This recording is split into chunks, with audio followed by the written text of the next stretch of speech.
ಓಂ ಶ್ರೀ ಗುರು ಬಸವಲಿಂಗಾಯ ನಮಃ. ನನ್ನೆಲ್ಲ ಪ್ರೀತಿಯ ವೀಕ್ಷಕರುಗಳಿಗೆ ವಚನಗಳು ವಿತ್ ಮುಗುಳುನಗೆ ಚಾನಲ್ಗೆ ಆತ್ಮೀಯವಾದ ಸ್ವಾಗತ.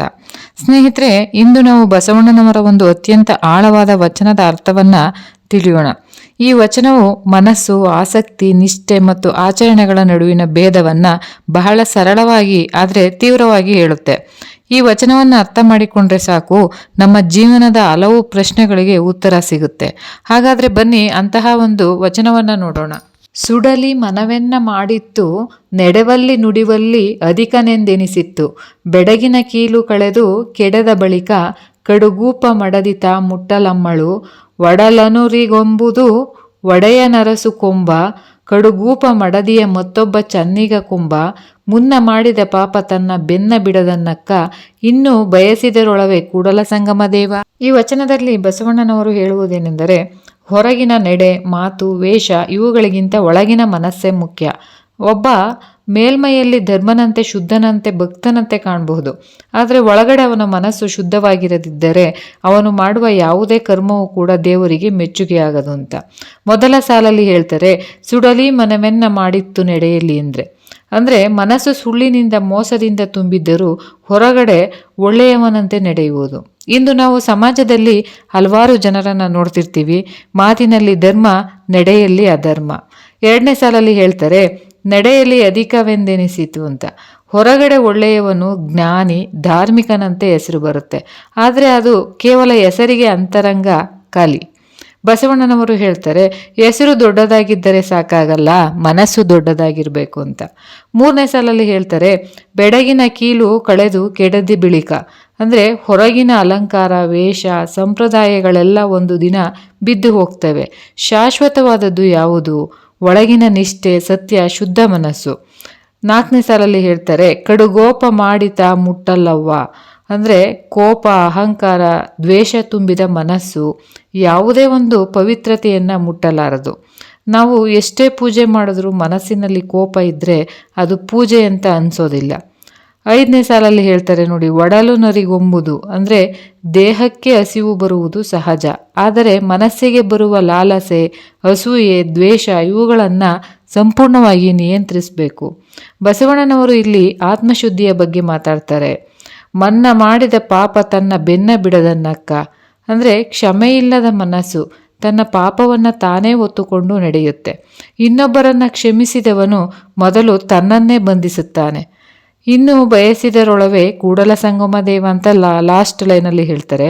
ಬಸವಣ್ಣನವರು ಪ್ರಶ್ನಿಸ್ತಾರೆ, ಇಂತಹ ಒಂದು ಅಶುದ್ಧ ಮನಸ್ಸಿನಿಂದ ನಿನ್ನನ್ನು ಹೇಗೆ ಬಯಸಲಿ ಕೂಡಲ ಸಂಗಮ ದೇವ? ದೇವರನ್ನ ಪಡೆಯಲು ಮೊದಲು ಮನಸ್ಸು ಶುದ್ಧವಾಗಿರಬೇಕು.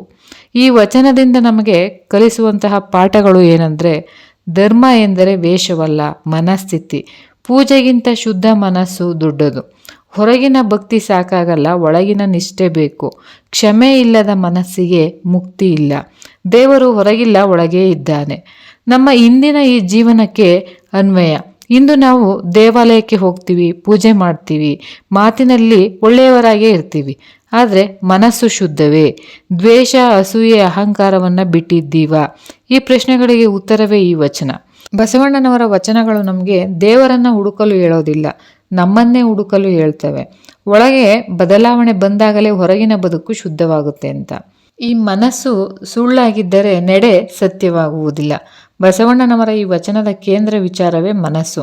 ಮಾನವ ಎಲ್ಲ ನಡೆ, ಮಾತು, ಕರ್ಮಗಳ ಮೂಲ ಮನಸ್ಸೇ ಆಗಿದೆ. ಒಳಗಡೆ ಮನಸ್ಸು ಸುಳ್ಳಿನಿಂದ, ಮೋಸದಿಂದ, ಅಹಂಕಾರದಿಂದ ತುಂಬಿದ್ರೆ ಹೊರಗಡೆ ಎಷ್ಟು ಒಳ್ಳೆಯವನಂತೆ ನಡೆದುಕೊಂಡರೂ ಕೂಡ ಅದು ಶಾಶ್ವತವಾಗುವುದಿಲ್ಲ. ಇಂದಿನ ಈ ಸಮಾಜದಲ್ಲಿ ನಾವು ಇದನ್ನು ದಿನನಿತ್ಯ ನೋಡ್ತಾ ಇರ್ತೇವೆ. ಮಾತಿನಲ್ಲಿ ಸತ್ಯ, ನಡೆಯಲ್ಲಿ ಅಧರ್ಮ. ಇಂತಹ ಒಂದು ದ್ವಂದ್ವ ಬದುಕು ಮಾನವನ ಆತ್ಮವನ್ನು ಕುಗ್ಗಿಸುತ್ತೆ. ವೇಷ ಮತ್ತು ವಾಸ್ತವದ ನಡುವಿನ ಅಂತರ ಈ ವಚನದಲ್ಲಿ ಬಸವಣ್ಣನವರು ಬಹಳ ಸ್ಪಷ್ಟವಾಗಿ ಹೇಳ್ತಾರೆ ನೋಡಿ. ವೇಷ ಧರಿಸುವುದು ಸುಲಭ, ಶುದ್ಧರಾಗುವುದು ಕಷ್ಟ. ಬಟ್ಟೆ, ಗುರುತು, ಪೂಜೆ, ಮಂತ್ರ, ಜಪ ಇವೆಲ್ಲವೂ ಕೂಡ ಹೊರಗಿನ ಆಚರಣೆಗಳು. ಆದರೆ ಒಳಗಿನ ಮನಸ್ಸಲ್ಲಿ ಕೋಪ, ದ್ವೇಷ, ಅಸೂಯೆ, ಲಾಲಸೆ ಇದ್ದರೆ ಈ ಆಚರಣೆಗಳು ಅರ್ಥವಿಲ್ಲದಾಗುತ್ತೆ. ಒಂದು ಕಟ್ಟಡವನ್ನು ಹೊರಗಿನಿಂದ ಬಣ್ಣ ಹಚ್ಚಿದರೆ ಸಾಕಾಗುವುದಿಲ್ಲ, ಅದಕ್ಕೆ ಒಳಗಡೆ ಬಲವಾದ ಅಡಿಪಾಯ ಬೇಕು. ಅದೇ ರೀತಿ ಜೀವನಕ್ಕೂ ಕೂಡ ಕೋಪ ಭಕ್ತಿಗೆ ಅಡ್ಡಿಯಾಗುವ ಅತಿ ದೊಡ್ಡ ಶತ್ರು. ಕಡುಗೋಪ ಮುಡಿಯ ತಾ ಮುಟ್ಟಲವ್ವ ಎಂಬ ಸಾಲು ಮಾನವ ಸ್ವಭಾವದ ದೊಡ್ಡ ದುರ್ಬಲತೆಯನ್ನು ತೋರಿಸುತ್ತೆ. ಕೋಪ ಬಂದಾಗ ಮಾನವ ತನ್ನ ಮಾತಿನ ನಿಯಂತ್ರಣವನ್ನು ಕಳೆದುಕೊಳ್ತಾನೆ, ನಡೆಗೆ ದಿಕ್ಕಿಲ್ಲದಂತಾಗುತ್ತೆ, ಮತ್ತೊಬ್ಬರನ್ನು ನೋಯಿಸ್ತಾನೆ. ಬಸವಣ್ಣನವರ ದೃಷ್ಟಿಯಲ್ಲಿ ಕೋಪವಿರುವ ಮನಸ್ಸು ಯಾವ ಪವಿತ್ರತೆಯನ್ನು ಕೂಡ ಮುಟ್ಟಲಾರದು ಅಂತ. ಕೋಪ ಇದ್ದಲ್ಲಿ ಶಾಂತಿ ಇಲ್ಲ, ಶಾಂತಿ ಇಲ್ಲದ ಕಡೆ ದೇವರು ಇಲ್ಲ. ಕ್ಷಮೆ ಇಲ್ಲದ ಮನಸ್ಸು ತನ್ನನ್ನೇ ಶಿಕ್ಷಿಸುತ್ತೆ. ಅಂದರೆ ಮನ್ನ ಮಾಡಿದ ಪಾಪ ತನ್ನ ಬೆನ್ನ ಬಿಡದನ್ನಕ. ಈ ಸಾಲು ಇಂದಿನ ಜೀವನಕ್ಕೆ ಅತ್ಯಂತ ಸೂಕ್ತವಾಗಿದೆ. ಇತರರನ್ನು ಕ್ಷಮಿಸಿದವನು ಮೊದಲು ತನ್ನ ಮನಸ್ಸನ್ನು ಬಂಧಿಸ್ತಾನೆ. ಅಸಮಾಧಾನ, ಕಹಿ, ನೋವು ಇವುಗಳನ್ನು ತನ್ನೊಳಗೆ ಹೊತ್ತುಕೊಂಡು ಬದುಕ್ತಾನೆ. ಕ್ಷಮೆ ಎಂದರೆ ಸೋಲಲ್ಲ, ಕ್ಷಮೆ ಎಂದರೆ ಮನಸ್ಸಿನ ಶುದ್ಧತೆ. ದೇವರನ್ನು ಹುಡುಕುವುದಕ್ಕಿಂತ ನಮ್ಮನ್ನೇ ಪ್ರಶ್ನಿಸಬೇಕು. ಈ ವಚನದ ಒಂದು ಕೊನೆಯ ಪ್ರಶ್ನೆ ಅತ್ಯಂತ ತೀವ್ರವಾಗಿದೆ ನೋಡಿ. ಇನ್ನೂ ಬಯಸಿದರೊಳವೇ ಕೂಡಲ ಸಂಗಮ ದೇವ. ಇಲ್ಲಿ ಬಸವಣ್ಣನವರು ದೇವರನ್ನು ಕೇಳೋದಿಲ್ಲ, ತಮ್ಮನ್ನೇ ಪ್ರಶ್ನಿಸ್ತಾರೆ. ನನ್ನ ಮನಸ್ಸು ಇಂತಹದ್ದಾಗಿದ್ದರೆ ನಾನು ದೇವರನ್ನು ಬಯಸುವುದಕ್ಕೆ ಅರ್ಹನೇ? ಈ ಪ್ರಶ್ನೆ ಪ್ರತಿಯೊಬ್ಬರೂ ತಮ್ಮ ಜೀವನದಲ್ಲಿ ಕೇಳ್ಕೊಳ್ಬೇಕು. ಇಂದಿನ ಸಮಾಜದಲ್ಲಿ ಈ ವಚನ ಏನು ಸಂದೇಶ ಕೊಡುತ್ತೆ ಅಂದರೆ, ಇಂದು ಧರ್ಮ ವ್ಯವಹಾರ ಆಗ್ತಿದೆ, ಭಕ್ತಿ ಪ್ರದರ್ಶನವಾಗ್ತಿದೆ, ಆದರೆ ಮಾನವೀಯತೆ ಕಡಿಮೆ ಆಗ್ತಿದೆ. ಬಸವಣ್ಣನವರು ಹೇಳುವ ಧರ್ಮ ಮಾನವೀಯತೆಯಿಂದ ಆರಂಭವಾಗುತ್ತೆ. ಶುದ್ಧ ಮನಸ್ಸು ಇಲ್ಲದ ಧರ್ಮ ಸತ್ತ ಧರ್ಮ. ಅಂದರೆ ಈ ವಿಡಿಯೋ ನೋಡ್ತಿರುವ ಎಲ್ರಿಗೂ ಕೂಡ ತಮ್ಮನ್ನು ತಾವು ಒಂದು ಪ್ರಶ್ನೆಯನ್ನು ಕೇಳ್ಕೊಳ್ಬೇಕು. ನನ್ನ ಮಾತು ಮತ್ತು ನನ್ನ ನಡೆ ಒಂದೇ ಇದೆಯಾ? ನಾನು ಕೋಪವನ್ನು ನಿಯಂತ್ರಿಸುತ್ತೇನಾ? ನಾನು ಇತರರನ್ನು ಕ್ಷಮಿಸುತ್ತೇನಾ? ನನ್ನ ಭಕ್ತಿ ಒಳಗಿನಿಂದ ಬಂದಿದೆಯಾ ಅಥವಾ ಹೊರಗಿನ ತೋರಿಕೆಯಾಗಿದೆಯಾ? ಇಷ್ಟು ಪ್ರಶ್ನೆಗಳನ್ನು ನಮ್ಮನ್ನು ನಾವು ನಮ್ಮ ಮನಸ್ಸಿಗೆ ಕೇಳ್ಕೊಳ್ಬೇಕಾಗಿದೆ. ಈ ಪ್ರಶ್ನೆಗಳೇ ಈ ವಚನದ ಒಂದು ಜೀವ ಆಗಿದೆ. ಬಸವಣ್ಣನವರ ವಚನಗಳು ನಮ್ಮನ್ನು ಬದಲಾಯಿಸಲು ಬಂದಿವೆ, ತೀರ್ಪು ನೀಡಲು ಅಲ್ಲ. ನಮ್ಮ ಒಳಗೆ ಬದಲಾವಣೆ ಬಂದಾಗಲೇ ಹೊರಗಿನ ಬದುಕು ಪವಿತ್ರವಾಗುತ್ತೆ ಅಂತ ಹೇಳ್ತಾ ಇಂದಿನ ವಿಡಿಯೋನ ಮುಗಿಸ್ತಿದ್ದೇನೆ. ಮತ್ತೆ ಮುಂದಿನ ವಿಡಿಯೋದಲ್ಲಿ ಇನ್ನೂ ಹೆಚ್ಚಿನ ವಚನಗಳು ಮತ್ತು ಅದರ ಒಂದು ವಿವರಣೆಯೊಂದಿಗೆ ಬರುವೆ. ಎಲ್ಲರಿಗೂ ಕೂಡ ಶರಣಾರ್ಥಿಗಳು.